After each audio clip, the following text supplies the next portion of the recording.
pessoal, meu nome é Marcos Mendanha, está começando mais um Reflexões do Mendanha. Hoje para falar de um assunto muito corriqueiro, o tempo de entrega do atestado na empresa. Qual deve ser esse tempo?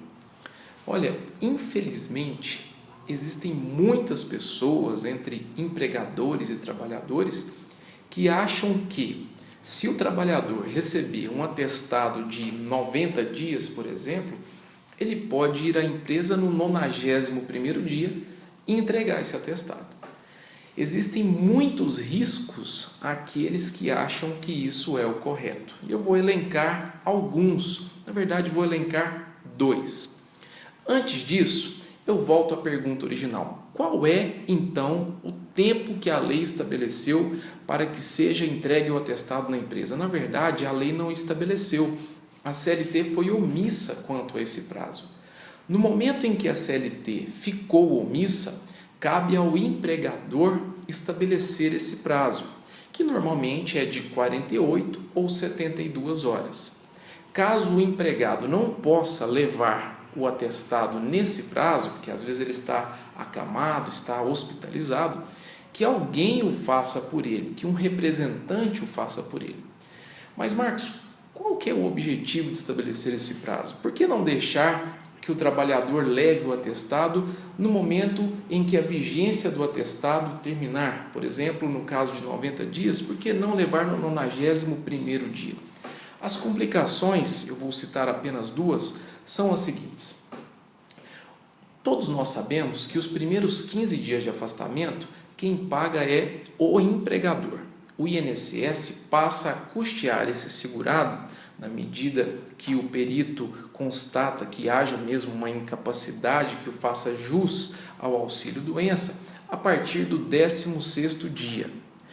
Vamos imaginar que esse trabalhador apenas leve na empresa esse atestado no 91º dia, achando que o empregador é quem vai suportar os custos desses 90 dias.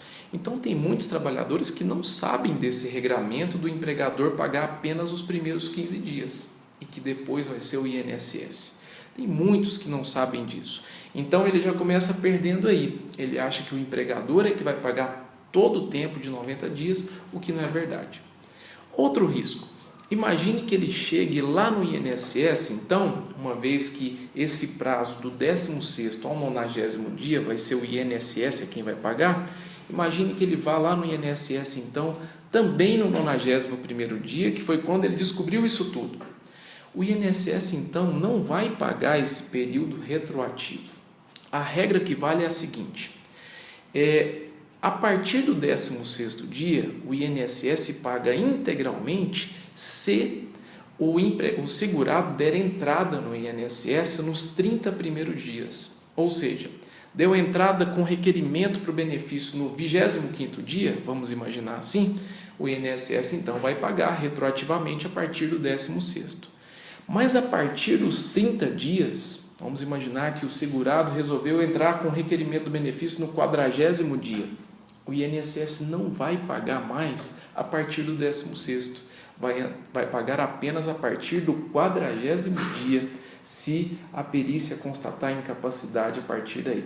Olha só, então o risco de entrar com requerimento a partir do 30º dia é que o funcionário vai fazer jus apenas ao pagamento a partir do dia da entrada do benefício. Ao contrário, se ele entrar com esse requerimento até o 30º dia, ele vai fazer jus já a partir do 16º dia, né? Parece ser um pouco complicado, mas não é não. Outro risco, outra complicação existente, vamos imaginar que ele ficou então 90 dias esperando para levar o atestado na empresa. A súmula 32 do TST estabelece que a partir de 30 dias de falta ao trabalho sem uma devida justificativa, pode ensejar em dispensa por justa causa e, nesse caso, por abandono de emprego, uma vez que está há 30 dias sem aparecer, sem falar nada, confiando que o atestado pode ser entregue a partir apenas do 90º dia, como no exemplo que eu citei aqui de um atestado de 90 dias. Portanto, quando a empresa estabelece esse prazo de 48, 72 horas como regra para todos os funcionários entregarem o atestado, na verdade ela está protegendo direitos do trabalhador também, uma vez que na medida que entrega o atestado, ela tem a oportunidade de comunicar o trabalhador, de orientá-lo no sentido de que dê entrada no benefício do INSS o quanto antes possível, para que o INSS então pague já a partir do 16º dia, né? Não vai fazer com que esse trabalhador incorra no risco de uma dispensa por abandono de emprego, caso que são casos muito extremos. Enfim, é o melhor tanto para a empresa quanto para o trabalhador que haja esse prazo estabelecido. Outro fato importante é que esse prazo precisa estar estabelecido de uma forma indistinta. Não pode ser só para Maria, só para o José, ele tem que ser para todos os empregados, dos mais simples aos mais graduados da empresa. Todos os funcionários precisam ter o mesmo regramento, sob pena de alguém arguir uma postura discriminatória da empresa, exigindo para uns e não exigindo para outros. Ok? Apenas fazendo uma revisão final desse Reflexões do Mendanha.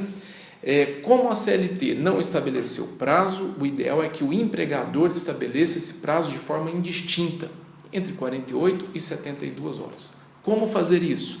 Colocar ou no contrato de trabalho, ou na ordem de serviço, ou nos murais da empresa, ou nos acordos e convenções coletivas. O importante é que seja feito de forma indiscriminada e documentada para todos.